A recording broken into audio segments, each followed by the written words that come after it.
ఇప్పుడే country delight యాప్ని download చేసుకోండి. Download the country delight app now.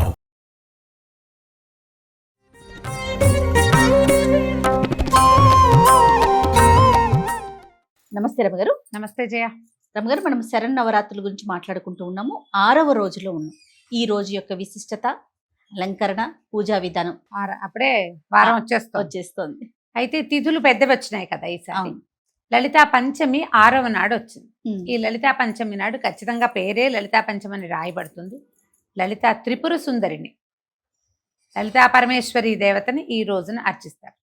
Navadurga స్వరూపాలలో మనకి శ్రీశైలంలో అమ్మవారిని కాత్యాయని స్వరూపంతో కొలుస్తారు.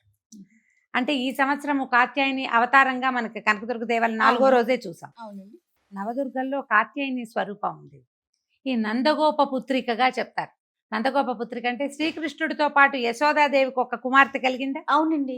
ఆ కుమార్తెను ఏం చేశారు, ఆ వసుదేవుడు వెళ్ళి కృష్ణ పరమాత్మని యశోదాదేవి దగ్గర పడుకోబెట్టి అక్కడ పుట్టిన స్త్రీ శిశువుని, ఆడబిడ్డని తీసుకొచ్చారు. అవును. తీసుకొచ్చిన తర్వాత ఈయన ఏం చేశాడు, కంసుడు ఆడపిల్ల వద్దు వద్దని చెల్లెలు బతిమలాడినా వినకుండా ఆ పాపాయిని ఎగరేశాడు పై. ఎగరేస్తే ఆ పాప ఏమైంది, 8 భుజాలతోటి అమ్మవారిగా యోగమాయాదేవిగా దర్శనమిచ్చింది. ఆమె ఈ కాత్యాయని అని చెప్తారు, యోగమాయా స్వరూపిణి. అందుకని ఈ శ్రీకృష్ణ పరమాత్మని భర్తగా కోరినటువంటి గోప స్త్రీలందరూ కాత్యాయనిని పూజించారని చెప్తారు.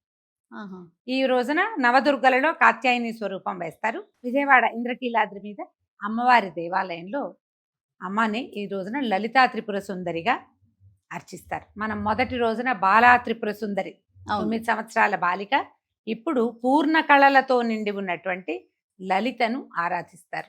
లలిత అమ్మవారివి లలితా పంచకం చాలా బాగుంటుంది. ప్రాతస్మరామి లలితా వదనారవిందం అంటే పొద్దున్నే లలితని తలుచుకోవాలి, సూర్యబింబంలో భావించాలి లలితని. ఎట్లా ఉంటుంది ఆవిడ చక్కగా పెద్ద గుండ్రటి మొహంతో ఈ మొత్తం ప్రపంచమే ఆమెగా, బ్రహ్మాండమే లలితాదేవిగా భావించి గనక అర్చిస్తే లలిత మనకి ఇవ్వనిదే లేదు. ఇచ్ఛాశక్తి, క్రియాశక్తి, జ్ఞానశక్తి స్వరూపిణి అని చెప్తారు. 3 శక్తులు ఆమె ఎందుకు కలిసి ఉంటాయి. ఈ స్వరూపంలో ఎట్లా కనపడుతుంది, వెనకాల భుజాల్లో పాశాంకుశాలు, వెనక చేతులతో చతుర్భుజిగా దర్శనమిస్తుందమ్మ. 2 వెనకాల 2 చేతుల్లో పాశము అంకుశము పట్టుకుంటుంది. చెరుకు బిల్లు పుష్పబాణాలు ధరించి ముందు చేతుల్లో కనిపిస్తుంది. చక్కగా మంచిగా కూర్చుని ఉంటుంది. సింహాసనం మీద కూర్చున్నటువంటి లలితని భావించి అర్చిస్తే విశేషమైన ఫలితం లభిస్తుంది. ఈ లలితా స్వరూపానికే ఒక ప్రత్యేకమైన గాథ చెప్తారు. మన్మథుని దహించాడు పరమేశ్వరుడు. అవును. ఇది ఎప్పుడు జరిగింది, సతీదేవి వియోగం తర్వాత తారకాసుర సంహారం కోసం పరమేశ్వరుడికి సంతానం కలిగితేనే అతడి వల్లే తారకాసురుడి మరణం అని చెప్పబడి, అప్పుడు సతీదేవి పార్వతీదేవిగా హిమోత్పర్వత పుత్రికగా జన్మించింది. ఆమెని మళ్ళీ పరమేశ్వరుడి వివాహం చేసుకోవటం కోసం ఆమె వెళ్ళి పరమేశ్వరుడిని సేవించే సమయంలో మన్మధుడిని ప్రేరేపణ చేసి పంపారు. పరమేశ్వరుడి యొక్క సమాధిని భగ్నం చేయి, ఆయనకి పార్వతీదేవి మీద మనసు కలిగేలాగా చేయమని. అప్పుడు మన్మధుడు బాణం వేశాడు. పరమేశ్వరుడు తెలుసుకున్నాడు, ఎవరో నన్ను నా సమాధిని భగ్నం చేశారని చూసి పరమేశ్వరుని నుదుటి మంటతోటి కాల్చేశాడు. తర్వాత శివపార్వతుల వివాహం జరిగింది. అయితే ఈ మంటకి, కంటి మంటకి కాలిపోయిన మన్మధుడు బూడిద కుప్పగా మారాడు. ఆ బూడిద కుప్పని ఈ ప్రమథ గణాలలో ఒకరు గణేశుడని కూడా చెప్తారు. ఒక బొమ్మలాగా, ప్రతిమలాగా చేసి దానికి ప్రాణం పోస్తే అతడు భండాసురుడనే రాక్షసుడుగా పరిణమించాడు. భగ్నమైనటువంటి దగ్ధమైన బూడిద నుంచి జన్మించాడు. అయితే ఆ భండాసురుణ్ణి సంహరించడానికి పరదేవత లలితా స్వరూపాన్ని ఎత్తింది. వాడు కంట్రోల్ చేయలేకపోయారు. అతన్ని కంట్రోల్ చేయడం మనం దేవతల వల్ల కాలేదు.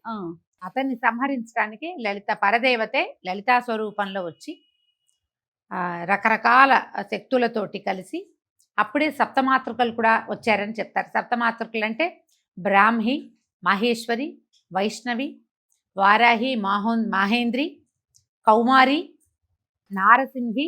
ఈ స్వరూపాలన్నీ కూడా సప్తమాతృకా స్వరూపాలు కూడా ఈ భండాసురుణ్ణి సంహరించిన యుద్ధంలోనే ఈ స్వరూపాలన్నీ కనపడ్డాయి. అక్కడే ఈ బాలికా స్వరూపంలో ఉన్నటువంటి బాలాంబిక, ఆమె కూడా యుద్ధం చేసింది.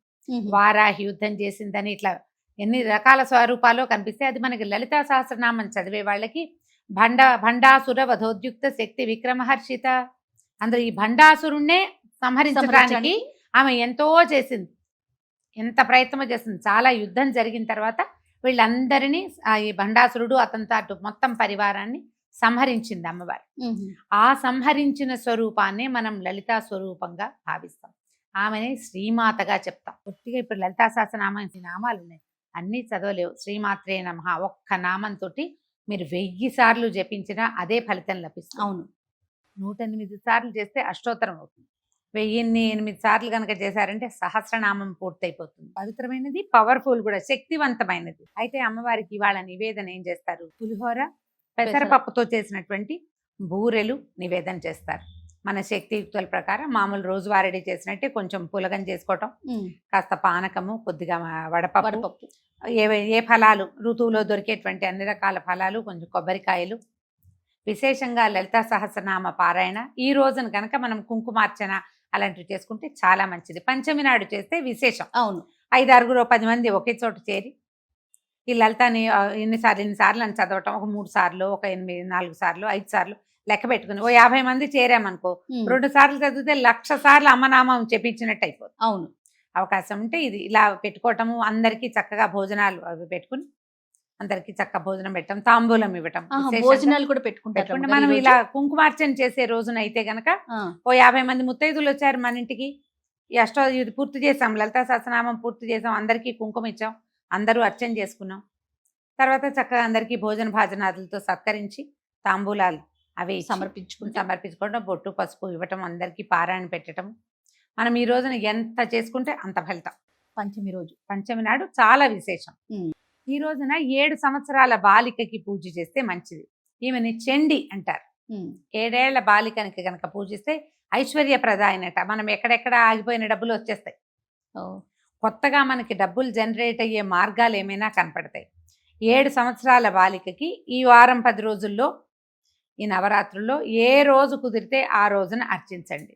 విశేషించి ఈ 6వ రోజు కనుక అర్చన చేస్తే చాలా మంచిది. బాలికకి చక్కగా పాదాలకు పసుపు రాసి పారాయణ పెట్టి గాజులు, తలబొట్టు, తర్వాత ఏమో తలలో పువ్వులు, అలంకరణ సామాగ్రి ఏదైనా ఇచ్చి, ఆకుపచ్చటి వస్త్రాలు ఏవైనా సమర్పించి, మామూలుగా లలిత అంటే మనకి అరుణ అని చెప్తారు. ఆవిడ ఎర్రని వస్త్రం ధరించి ఉంటుంది.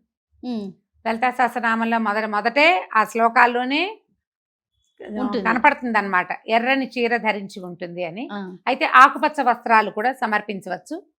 ఎవరికైనా పెట్టేటప్పుడు కూడా, మనం ముత్తైదుకి సమర్పించేటప్పుడు కూడా ఎర్రని జాకెట్, ఆకుపచ్చ జాకెట్ ముక్కలు కానీ, చీరలు కానీ, వస్త్రాలు ఏవి ఇచ్చినా సరే ఆకుపచ్చని వస్త్రాలు ఇచ్చి విశేషంగా అర్చించుకోవచ్చు. పొద్దున సాయంత్రం 2 పూటలా కూడా లలితా సహస్రనామం చేసుకోండి. ఈ లలితా పంచకం అని కనపడుతుంది. 5 శ్లోకాలు ఉంటాయి, ఒక్క ఫలశ్రుతి శ్లోకం ఉంటుంది, 6వది చిన్న శ్లోకం. ఇవి చదువుకోండి. ఒకవేళ సహస్రనామం పెద్దది మా వల్ల కాదు అలాంటివి ఉంటే ఈ లలితా పంచకాన్ని 5 సార్లు, 11 సార్లు, 9 సార్లు మీ లెక్క ప్రకారం చదువుకోవచ్చు. చక్కగా అమ్మవారికి నివేదన చేసి అర్చన పూర్తి చేసుకోవచ్చు. సంతోషం గారు. 7వ రోజుతో మళ్ళీ కలుద్దాం. తప్పకుండా.